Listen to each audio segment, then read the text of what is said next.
Bismillahirrahmanirrahim. Alhamdulillah, alhamdulillahilladzi ja'ala al-qalba wa sirra matla'il anwar wa biha yahtadir rahiluna ila al-wahidil qahhar. Asyhadu an la ilaha illallah wahdahu la syarika lahul karimul jabbar wa asyhadu anna sayyidana Muhammadan abduhu wa nabiyyuhu wa rasuluhul mukhtar. Allahumma salli wa sallim ala sirril asrar sayyidina maulana Muhammadin tiryakil aghyar wa ala alihi wa sahbihi wa dhurriyyatihi al-akhyar wa man tabi'ahum bi ihsanin ila akhir laili wan nahar, amma ba'd. Yang kita hormati dan kita cintai para habaib dan para alim ulama, para muhibbin, hadirin hadirat rahimakumullah. Alhamdulillah, puji syukur kita haturkan kehadirat Allah Subhanahu wa ta'ala, yang mana dengan limpahan taufik hidayah serta inayahnya kita pada malam ini kembali bisa berkumpul, bertemu di majelis yang penuh dengan berkah dan rahmat ini.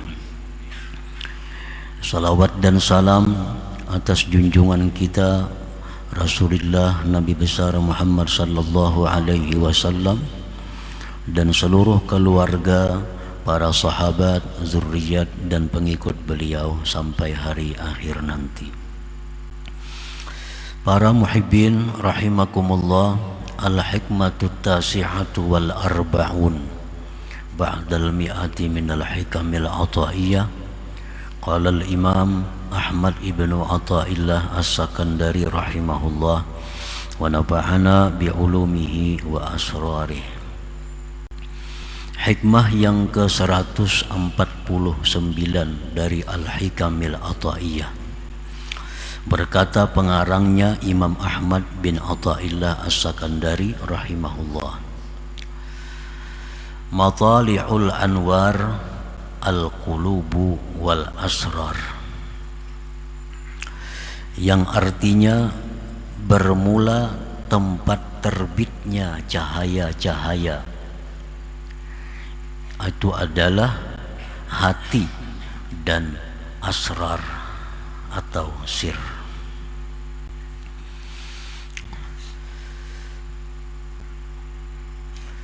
Hati merupakan tempat terbitnya cahaya,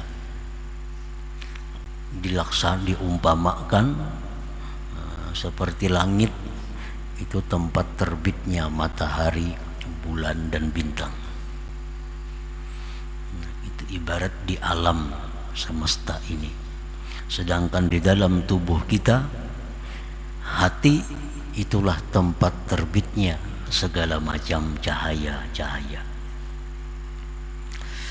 Dan hati yang paling dalam disebut dengan sir, karena hati itu ada beberapa lapisan-lapisan. Hati yang paling dalam itu disebut dengan sir. Nah, sir itu pun adalah tempat terbit cahaya pula. Al-qalbu matla'un li nurit tawajjuh, ay nuril islam wal iman, wasirru matla'un li nuril muwajahah, ay nuril ihsan. Bermula hati merupakan tempat terbitnya cahaya tawajjuh. Cahaya tawajjuh itu adalah cahaya Islam dan iman. Jadi Islam, iman itu memancar dari hati kita. Di hati itulah tempat terbitnya cahaya iman dan Islam. Wasirru, sedangkan sir, hati yang paling dalam, itu merupakan tempat terbitnya nurul muwajahah atau disebut dengan nurul ihsan. Nah, para muhibbin rahimakumullah, jadi Islam, iman dan ihsan, tiga itu adalah terbit dari hati manusia. Idza asyraka nurul Islam bil qalbi wajada halawatal amali zahir. Apabila memancar cahaya Islam di dalam hati. Nah, sebenarnya setiap hati kita itu terbit cahaya Islam, cahaya iman. Tapi yang jadi persoalannya adalah apakah cahaya itu memancar? Apakah cahaya itu menerangi? Apakah cahaya itu menyinari?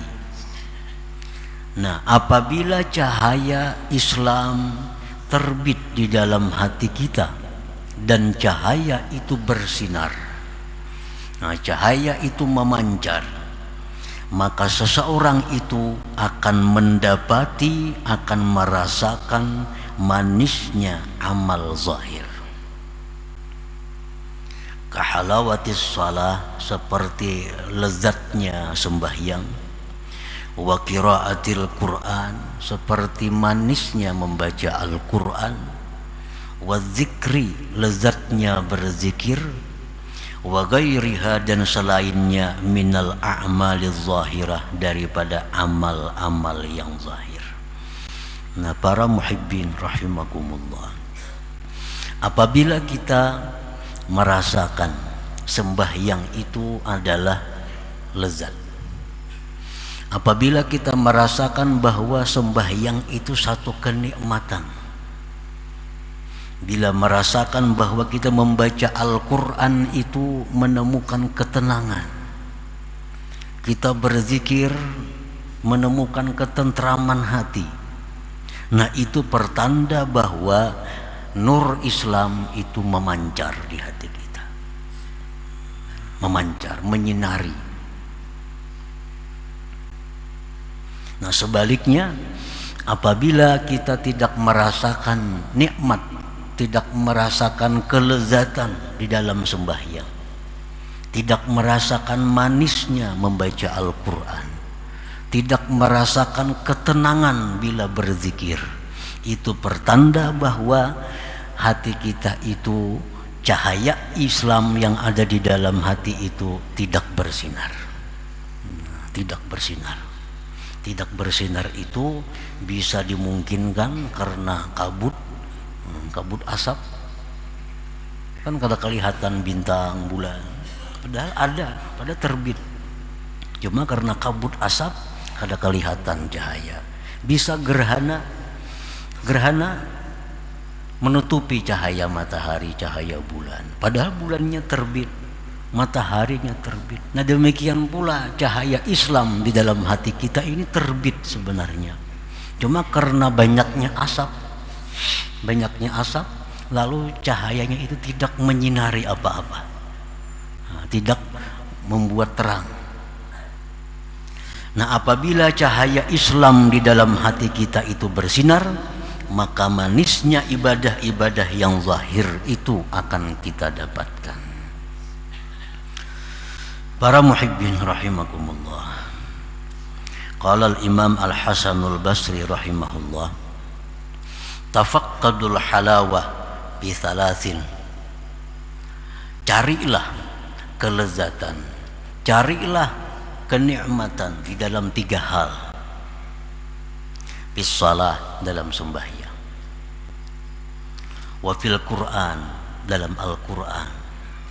Wa bil zikri, dan pada zikir. Nah, ini 3 hal ini adalah pokok dari ibadah zahir. Pokok dari ibadah zahir. Carilah kelezatan, carilah kenikmatan, kenyamanan dalam sembahyang, dalam baca Quran, dan di dalam berzikir. Fa in wajadtumuha famdu wa abshiru.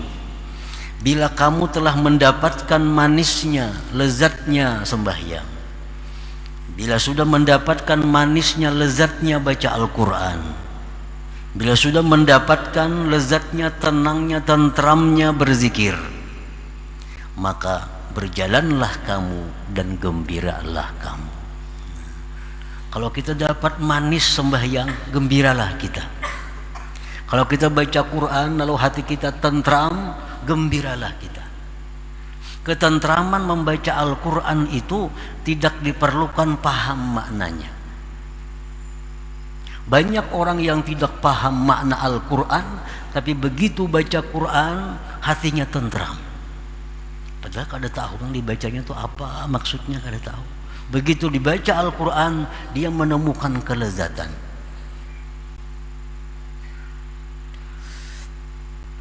Nah, bila kita menemukan kelezatan-kelezatan di dalam ibadah-ibadah zahir tadi, maka berjalanlah kalian dan gembiralah kalian.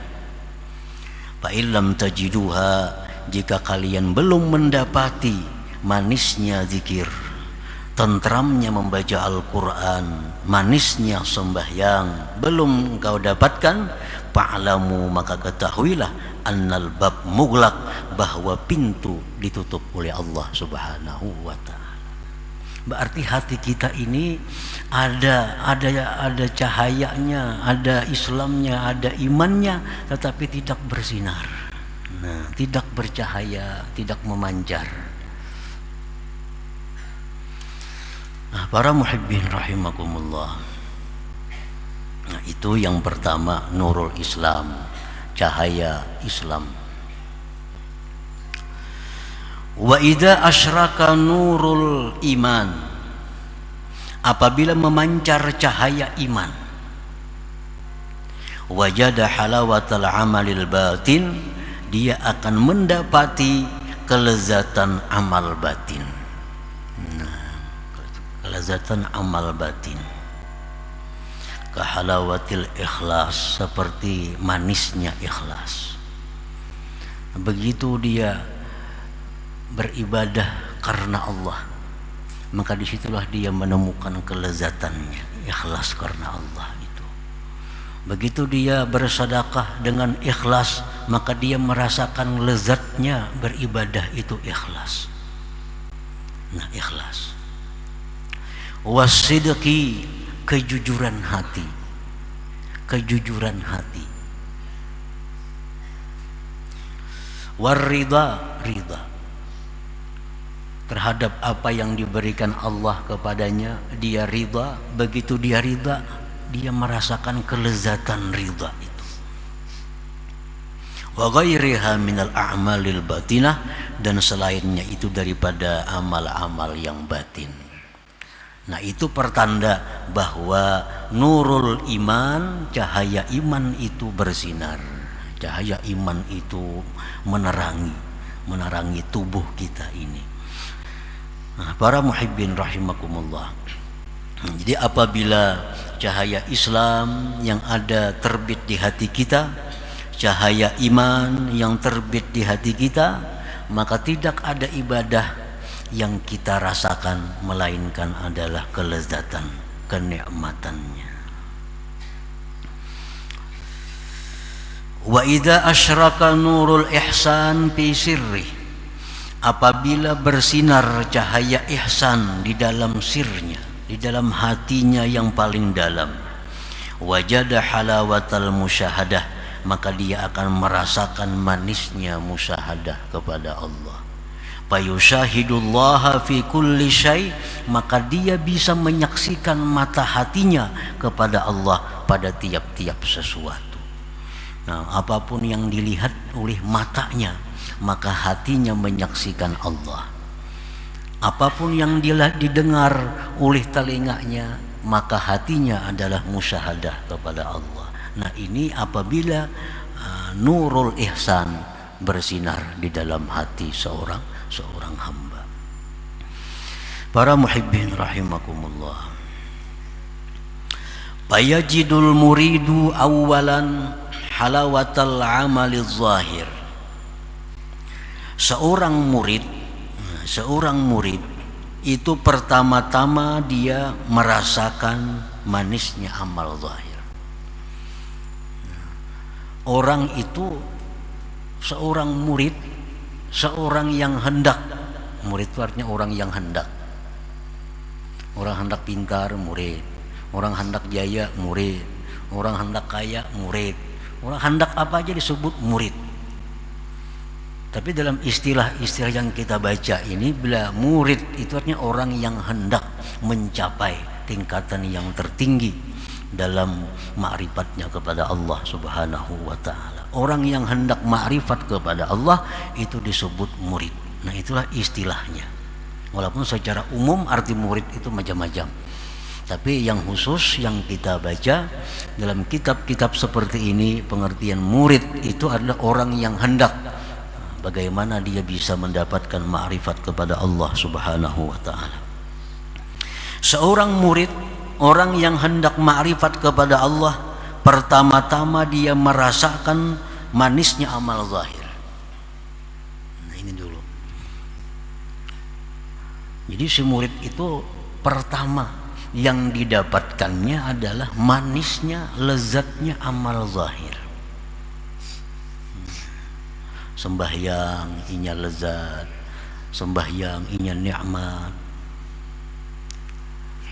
membaca Quran dia hatinya tentram, berzikir demikian. Alladzina amanu wa tatma'innu qulubuhum bi dzikrillah. Orang-orang yang beriman itu tentram hatinya bila berzikir kepada Allah.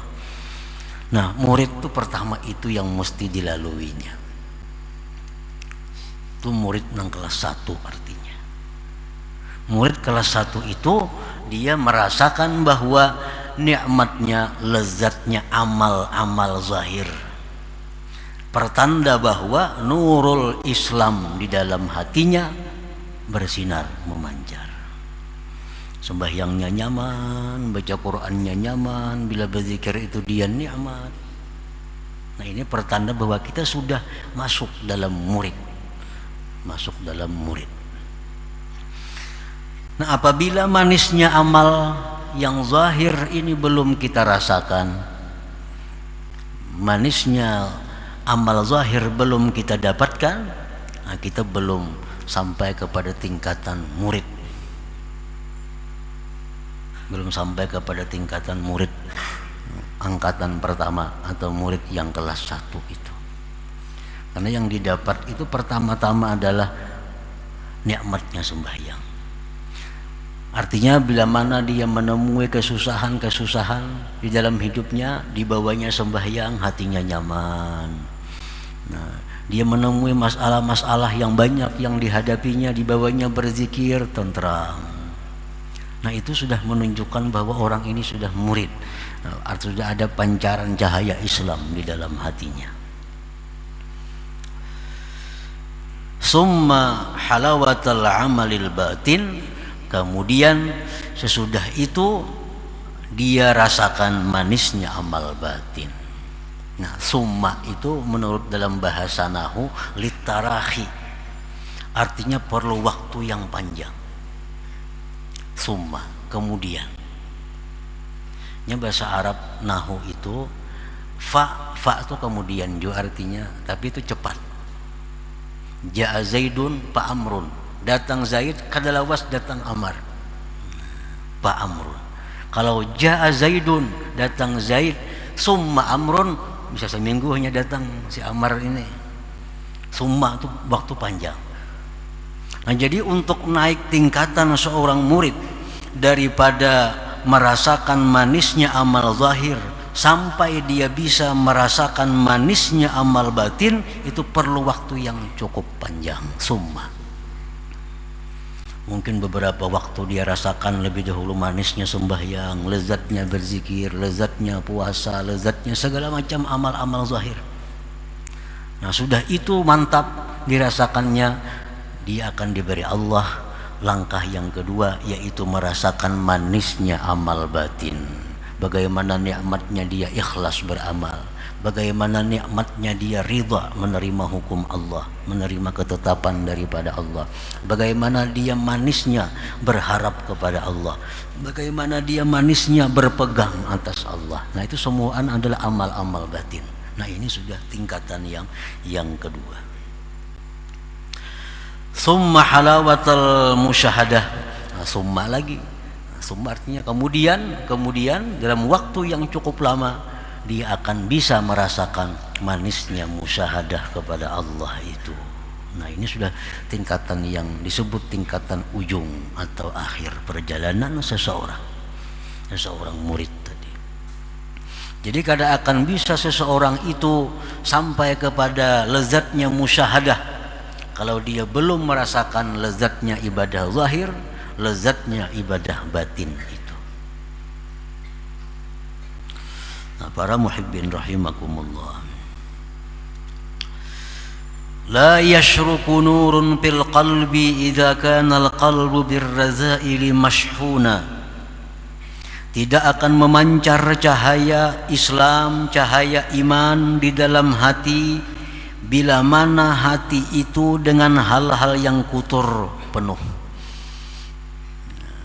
Bila hati kita ini dipenuhi dengan sifat-sifat yang kotor, maka cahaya iman Islam itu kada akan bisa memancar. Maka artinya manisnya ibadah itu kada akan bisa kita rasakan.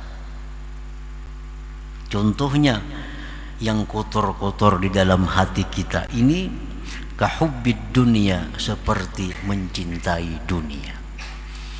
Nah, orang yang masih mencintai dunia itu kada akan bisa merasakan manisnya sembahyang.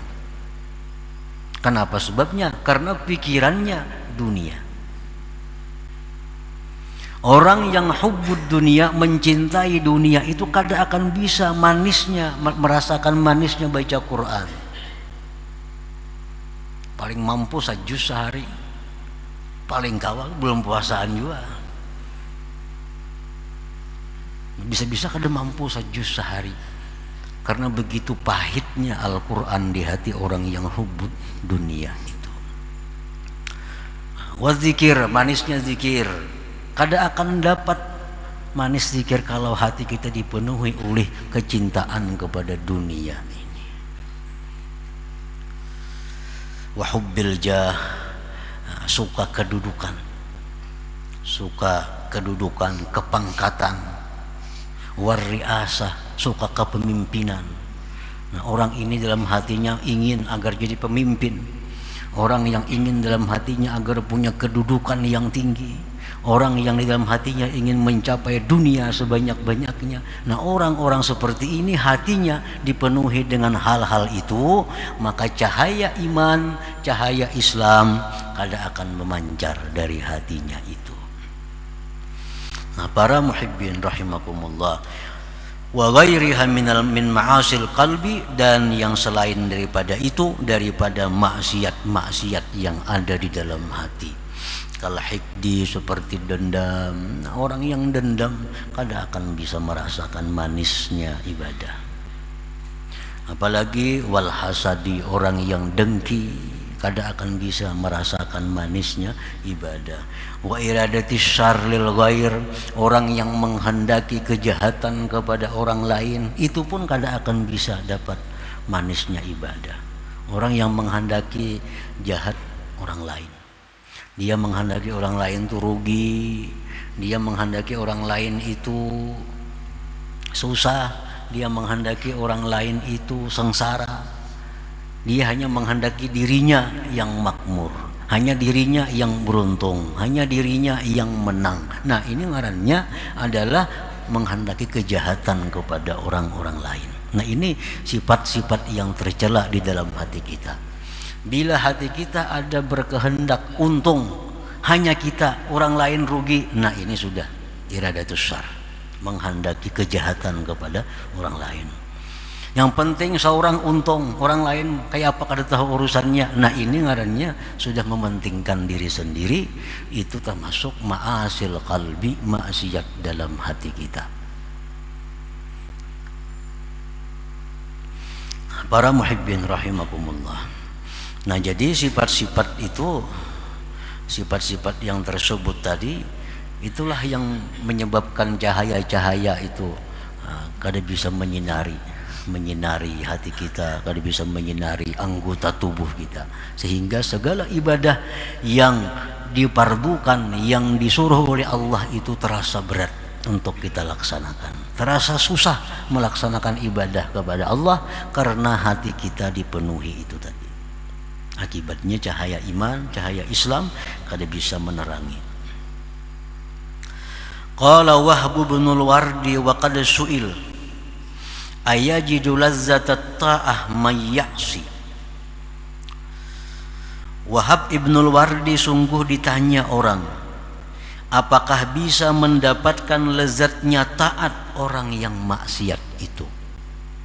Orang yang maksiat itu apakah bisa mendapatkan lezatnya sembahyang, lezatnya tahajud, lezatnya zikir? Bisalah orang maksiat? Qal, beliau menjawab, wala manham. Jangankan orang yang maksiat, orang yang mencita-cita maksiat kada akan bisa mendapatkan manisnya ibadah itu. Jangankan orang maksiat, orang nang hendak maksiat saja sudah dihukum Allah dengan dicegahnya manisnya ibadah itu. Nah, para muhibbin rahimakumullah, ada di zaman dahulu sebelum zaman Nabi kita, seseorang ini munajat kepada Allah, ya Allah, seringkali aku berbuat maksiat kepada Engkau, tetapi Engkau tidak pernah menghukum aku. Sekian banyak maksiat yang aku lakukan kepada Engkau, Engkau tidak menghukum aku, ya Allah. Allah menjawab dengan jawaban, wahai hambaku, apakah selama ini Engkau merasakan lezatnya ibadah kepadaku? Nah, si hamba tadi menjawab, tidak wahai Tuhan. Tuhan berkata, itulah hukuman yang kuberikan kepada Engkau. Jadi kalau kita merasa ibadah itu pahit, merasa ibadah itu kada nyaman, merasa zikir itu kada nyaman, itu hukuman dari Allah Subhanahu wa ta'ala kepada kita akibat banyaknya dosa yang kita perbuat itu. Nah, antara lain dosa-dosa yang ada di dalam hati kita.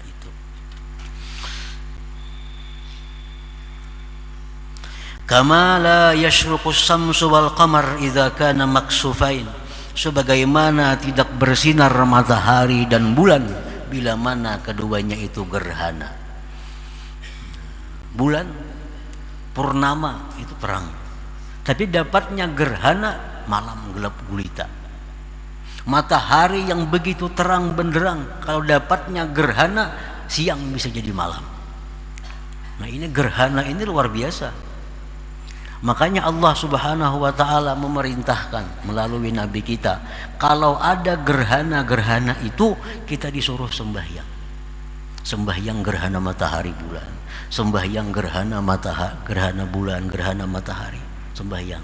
Artinya apa? Ini petunjuk kepada kita, setiap kita melakukan sesuatu kesalahan, setiap kita melakukan satu kemaksiatan kepada Allah, maka itu maksiat menutupi cahaya iman di hati kita, sehingga nur iman gerhana, nur Islam gerhana.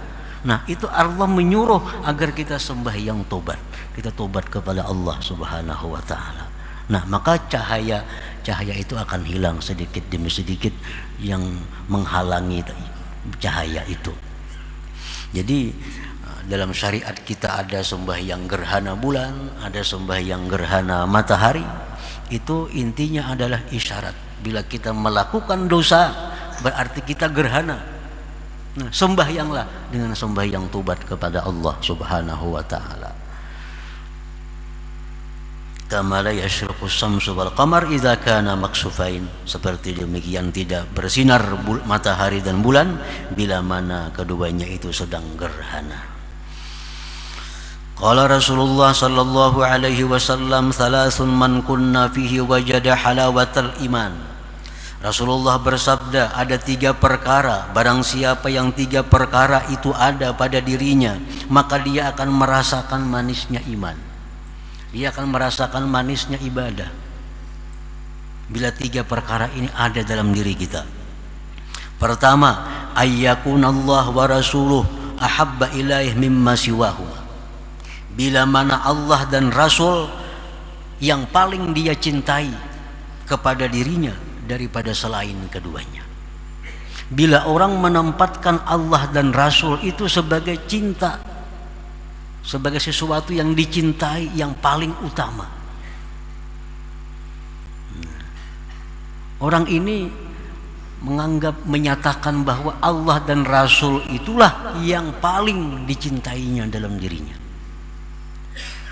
Nah, bila ada itu kita akan ada kemungkinan mendapatkan halawatul iman, halawah manisnya iman, manisnya ibadah kepada Allah.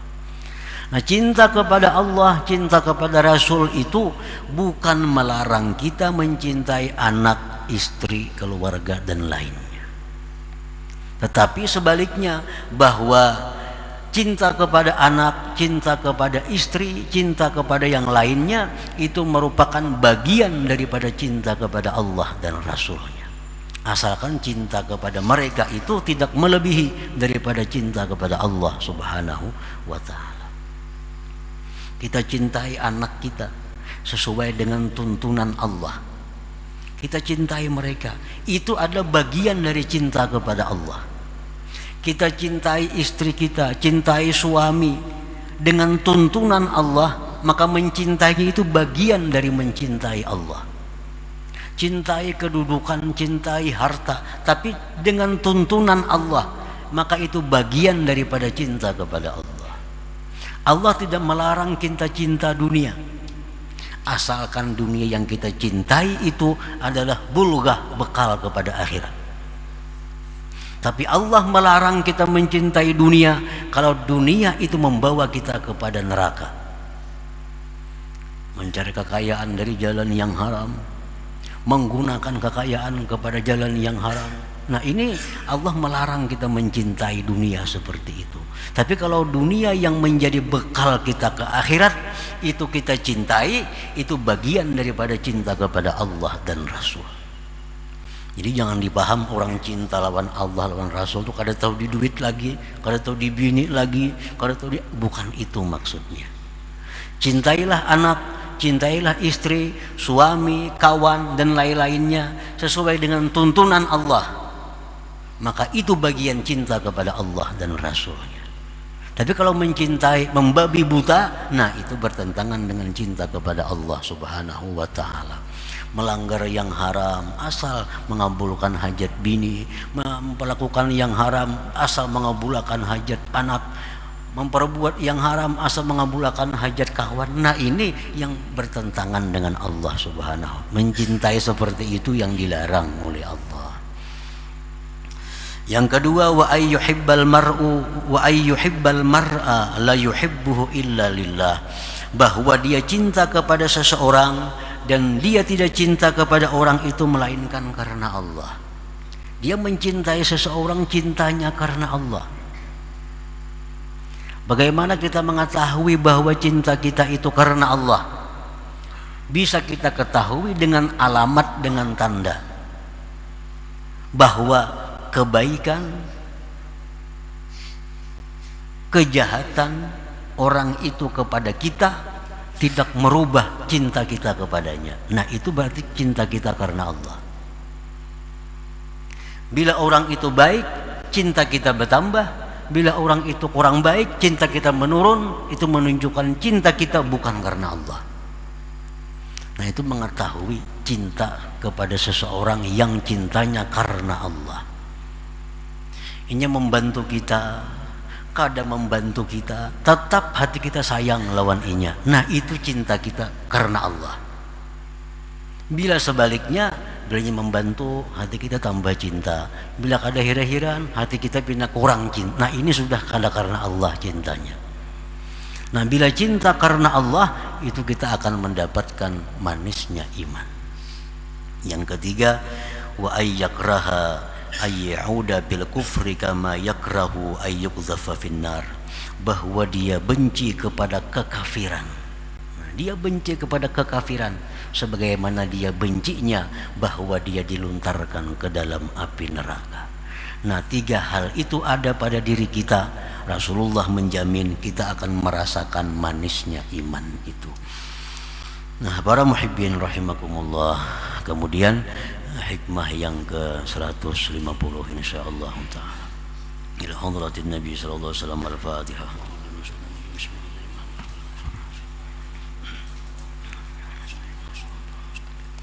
Subhanalladzina يا الله بها يا الله بها يا الله بحسن الخاتمة يا الله بها يا الله بها يا الله بحسن الخاتمة يا الله بها يا الله بها يا الله بحسن الخاتمة ويا أيها الرجل منه شفاعة صلوا عليه سلموا تسليما اللهم صل وسلم